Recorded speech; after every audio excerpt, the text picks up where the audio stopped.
go to my dad when I was 11 years old. When the incident happened? Yeah. So, I mean, tell me about that, man. Like, that's pretty horrific, man. Like, can you imagine? Actually, it's not. You got, if you got mad about somebody owing you money and you did something to the person and you didn't think they were going to die from it, then it's not. It's sad, but it's not. Let me ask you this: if you were that kid's parents, how would you feel about that incident? If you sent your kid over to play with his friend, yep, and he ended up dead from a stab wound from that friend, would you feel that that was horrific? Probably as a parent. Okay, so then it's horrific. I mean, you can't see that as even in hindsight, man. Like, yeah, I can see it. Yeah, I can see it, but I mean, if you've been spending this many years just trying to coddle yourself and tell yourself that it's not that bad, let me be the first to tell you, it is. You killed somebody. Yeah. It's that bad. Accident or not, yeah. I mean, has anyone ever told you that? Yeah. Probably not to your face, right? Oh yeah. What's up, YouTube? Thank you for liking, subscribing, and sharing. Listen, if you want to support the channel financially, hit the super thanks button. Any amount is much appreciated. Now back to the content. What's up, YouTube? Atlanta Street Interviews out here with another one. So we got my man out here today. How you doing today, man? I'm doing all right. All right. And so are you homeless? Yeah, I've been homeless for about a week now. Okay, all right. How old are you? 55. 55. And so what was it that happened a week ago that caused you to become homeless? Well, I was in St. Louis, Missouri in a sober living program, doing good for about 4 months. I'm a 40-year active drug addict to crack cocaine. And so I was in the program sober living program in St. Louis, Missouri, and was working, and somebody at the job offered me drugs and I turned them down, and then finally I accepted. It got me back started using after 4 months being clean. So dirty testers got me kicked out of the program, and I was feeling suicidal about my life, not ever changing after thinking about it for 40 years of doing the same thing.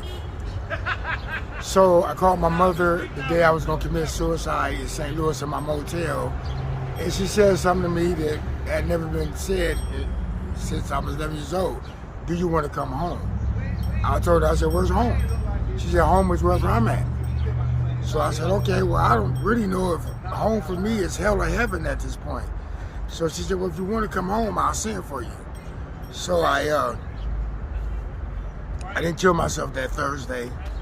And that Saturday, I caught the plane here. She bought me a ticket to come to Atlanta. Come to Atlanta to get myself in the program, try to be around family, and get that part of my life back. But my mother and my family kind of sees me as what I am, the black sheep. It's like they got on white clothes, and I got on the same white clothes that they have on, but I got a whole lot of dirt on my white clothes, and they don't want to get none of my dirt on their white clothes. So they feed me with a long-handled spoon or don't deal with me at all. When all I want is to be back with the family that I was taken away from when I was 11 years old for something I did. So what'd you do? Accidentally kill somebody. Okay. Who'd you accidentally kill? A friend, was in elementary. It's over $3. I just stabbed him as a young stabbed him and kind of ran away. Apparently he bled out right there. He never got up. And so he passed This away. was at 11? Yeah, in California. Okay. All right. So let's start from the beginning, man. So, well, let me ask you this. Do you have any kids? Got 3 kids to live it. How many kids did you have total? 4. One passed away when he was 5 years old. Sorry to hear about that. Carbon monoxide in the car. Oh man, okay. And so how old are your kids? 2 is 36, 2 of them 36, and 1 21. Are they twins, the 36-year-old? No, I just had 2 girls pregnant at the same time. So what they call ghetto twins. Yeah. Okay. All right. And so how many different moms? So hold on real quick. All right. So how many different moms? Got 4 kids, 4 different baby mamas. Okay. All right. And so, I mean, as far as it goes, was you ever active in any of their lives growing up? 24 years of prison, wasn't there much at all. Okay. What'd you go to prison for? Various things, robberies, drug sales. 24 consecutive years? No, in and out. 10 straight, 7, 5, 4. What was the 10 for? It was kidnap robbery, but to me it wasn't a kidnap, but the law states if you move a person forcefully by 2 feet, that's kidnap. Huh. So what happened there? Oh, nothing. We were just trying to do a little scheme I had to where I would get a person's car, tell them I wanted to buy it, but then kind of force them to sign it as if I bought it. This guy was smart though. He said it was back at his house. So we went back there, and that's where the kidnap came in because we were making him move around, trying to find the pink slip. He was smart. The whole time it was in his jacket pocket. I never searched him. Okay. So, I mean, so let's start from the beginning. Where you from, man? California. Man, shout out Cali, man. What part? San Bernardino. Okay, man. Shout out San Bernardino, man. That's SoCal, right? Yeah. Okay, man. All right. And so growing up in Cali, did you have both your mom and your dad in the household? No. I left to go to my dad when I was 11 years old. When the incident happened? Yeah. So, I mean, tell me about that, man. Like, that's pretty horrific, man. Like, can you imagine? Actually, it's not. You got, if you got mad about somebody owing you money and you did something to the person and you didn't think they were going to die from it, then it's not. It's sad, but it's not. Let me ask you this: if you were that kid's parents, how would you feel about that incident?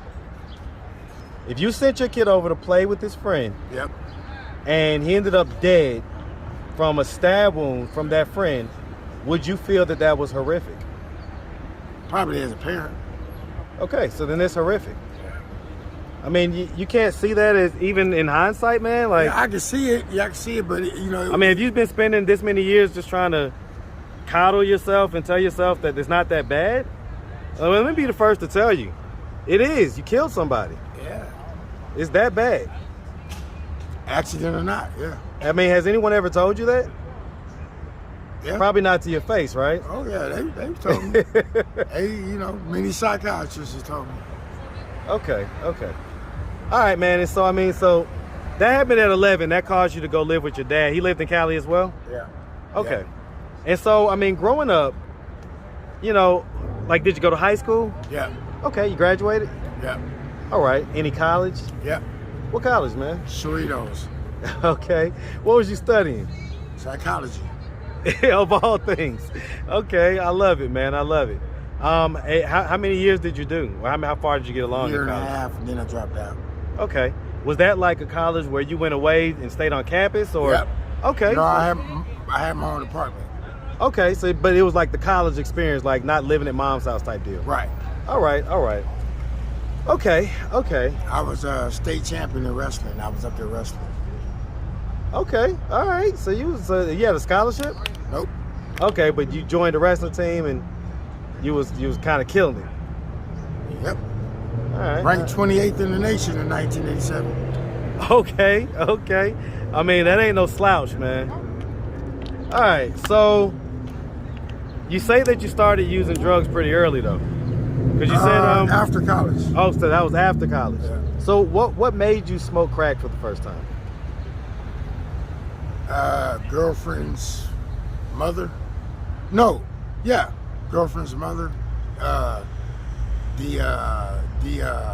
And a friend of mine who's actually here in Atlanta, been here 27 years. Somebody just gave us a joint that had cocaine in it we didn't know. 2 weeks later, we kind of put it together ourselves and both got addicted. And then I graduated to a higher level. And it's been that way for 30-something years. And so when's the last time you smoked crack? I refuse to answer that question. But it was recent. Yesterday? Recent. Okay. I get it. All right, man. And so, I mean, at this point, like, so what's your relationship like with your kids? I wouldn't say estranged. They never like put me down or blame me for not being there for the prison time that I did. They still love me, which is a miracle. I just was living with one of my kids in South Dakota and Texas, and the other two are in California. So I just talked to my other son probably 4 or 5 days ago. So I talked to them, but they're where they're at and I'm where I'm at. And so if they were to happen to see this video on YouTube, what do you think their thoughts and instincts would be? My dad is still in the same situation. Okay. And so you were saying that you got a family member here that lives in like $1 million house? Yeah, I can say something like that, yeah. And so you can't live with that person? Oh, I was just recently put out for the stuff that I do. For the drug use? Yeah. I was there. That's where I was at. So now it's time to, seriously get my addiction fixed, and just tired of living this way. I know it's a better way and a better life. This is not living for me. This is just existing. So I'm tired of existing. So I'm going to, try again to get the help that I need. Man, listen, it's a process, man. One foot in front of the other for sure. But it sounds like you've, been trying, That's the problem. Yeah, You've for a been long trying time. for a long time. Yeah, it kind of wears you down after a while. To where you like, are you ever going to change? And then that's when you lose hope, and that's where I was at. So it's I understand everything. And I guess I really want to just apologize to everybody that I ain't in my life that this has caused a problem to be a problem. Well, go ahead, tell them, man. I mean, look them in the camera and give them your sincere thoughts and feelings. Oh, I just like to apologize to. They know who they are. That it's been this long that I've been this way. So all I can say is I'm gonna try one more again. I say I'm gonna try again to get this addiction or whatever. Listen, man, it's not about how many times you fail. It's about how many times you get back up, man. Well, I didn't want to get up a week ago, and I talked to some ladies. So your mom saved you basically by telling you to come on here. Well, that was no. I wouldn't say that because sometimes some people need to be, their hand need to be held to make it to the locations of where they need to be. So basically, she called you down here and expected you to just kind of be able to pick it up and do it on your own, like snapping a finger. You can't. Yeah. I mean, even if it don't work like that. No, because you're still in your addictive state of mind. Yep. So you put some money in that person's hand and tell them to go down there and do this and that. They're gonna go get some crack. Of course. Yep. So the correct way would have been to held him by his hand and took him there and make sure he was there and made it good. So some people in addiction need that, and a lot of people don't understand that. So with that being said, and I apologize, but you just can't do one like me that way because I probably won't be able to do the right thing, even though I want to do the right thing. No, I understand, man. Yeah, she brought me, it's a blessing, but like I said, the intentions was to... well, I mean, it's a blessing to not be dead, I guess, is the overarching point that I was making. Like, if you was going to attempt suicide, and if that prevented you from doing that, that's, I guess, what I was considering the blessing. Well, there was an attempt here.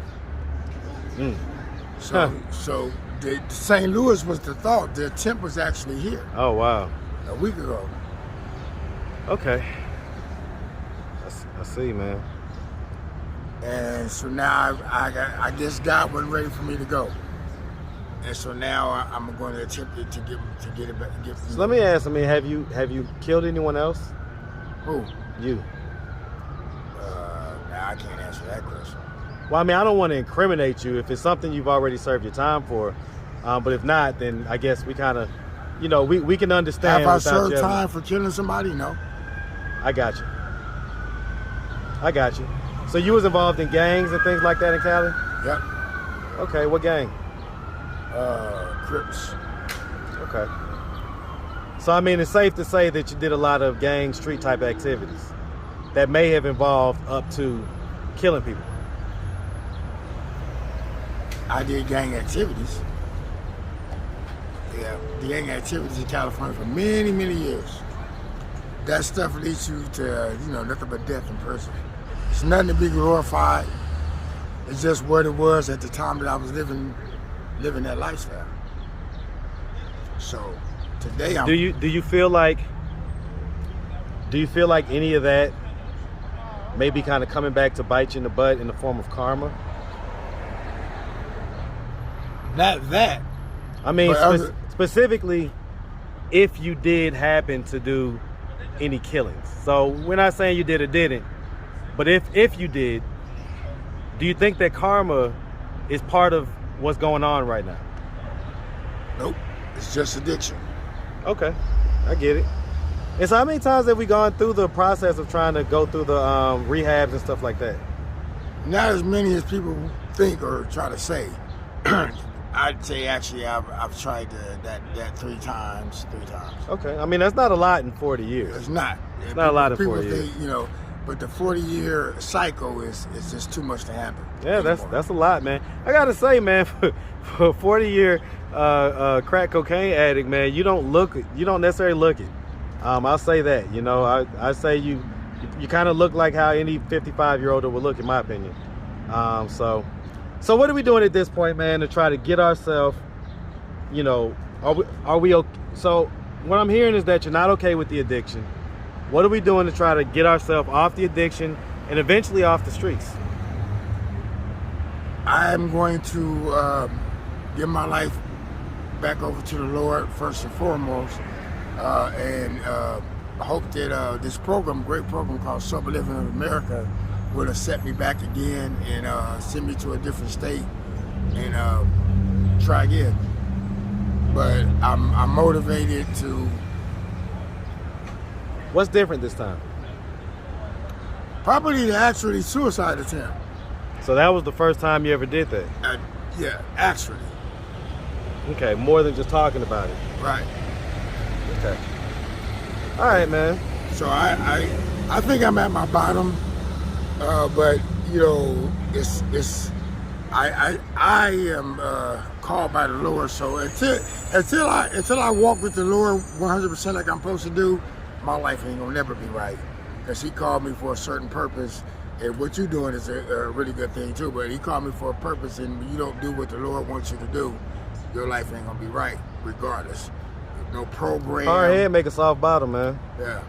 So like I said, I don't want to continue this way, existing. I know what living feels like. So I want to get back to living and not existing. And this addiction in America is bad, really bad for people like me, like you said, that don't look like that, but is that. Yeah. All right, man. And so real quick, man. So you say you're an author, a published author. Yep, I wrote a book while I was in prison during time. And I wrote a book, got out 2009, 2010, discharged on parole, and moved to Kansas City, Missouri. In the same year, I got married, and my book got published in Kansas City, Missouri by Smart Penny Publishing, Raymond Florio. And you can find my book on YouTube. I mean on Amazon Books. titled You Mad Too, T-O-O, by Carl B. Hampton. And the book is a urban story about a guy who dates these 3 different women and the good, bad of his ups and downs of his failed relationships. It's got action, drama, erotica, suspense. You know. Okay. So it's a good book. It's called You Mad Too. So wait, so you was married? I still am. You're still technically married? Yeah. How long you been married? Since 2013. And where's your wife? In Missouri. How long have y'all been separated? Since 2015. So it was about 2 years that the marriage was together and intact? Yep. And so why did the marriage dissolve? And I tell the truth. If I had been a better husband, she'd have been a better wife. If I had been a better leader, she'd have been a better follower. Sometimes just half, sometimes being a half leader, half husband is not good enough. So what would you consider, what type of things exemplify you being a half leader? Give us an example.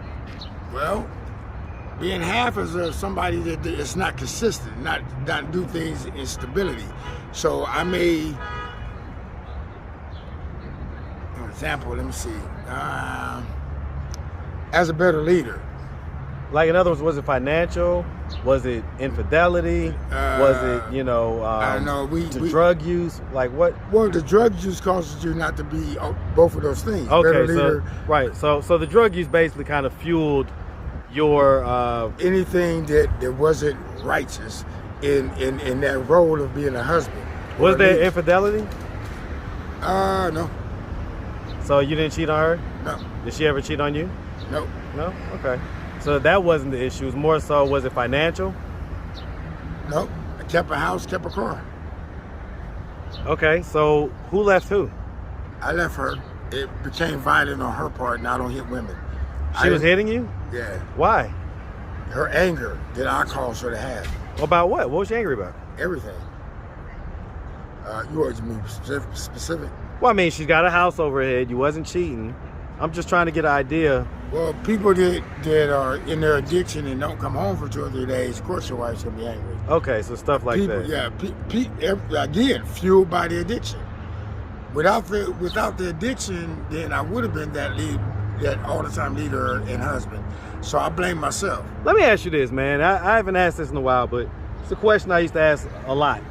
If you could get in a time machine, okay, let's say it's a time machine right here. I like that question. And so listen, if you only had 30 seconds to be back in the past, and so here's what's going to happen. You're going to show up. You can go to any age that you ever was. And so you're going to show up homeless, looking like how you look. You're going to have the cuts on your arm. Your fingers are going to look how you look. You're going to be a drug addict. And so you've got 30 seconds to be back in the past to say or convince yourself to do something different that's going to change the course of your life. Okay? So basically back to the future. Okay? And so, but you only got 30 seconds in this scenario. What age would you go to? And what would you tell yourself in those 30 seconds? 19 years old, probably in 1986. And I would say, do not smoke that joint that this man is trying to give you. And that's where it all started. That's actually one of the most intelligent answers I've heard to this question, man. And I hear that. I understand that 100%. Smack that thing right up out of the hand and say, don't do it. You're going to end up homeless.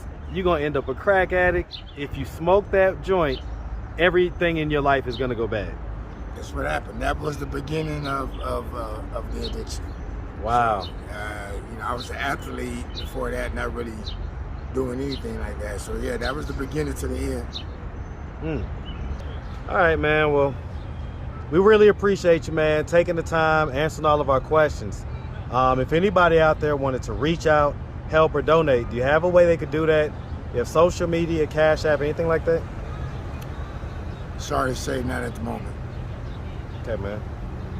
All right, man. Well, listen, like I say, just the prayers, man. Just keep praying for me.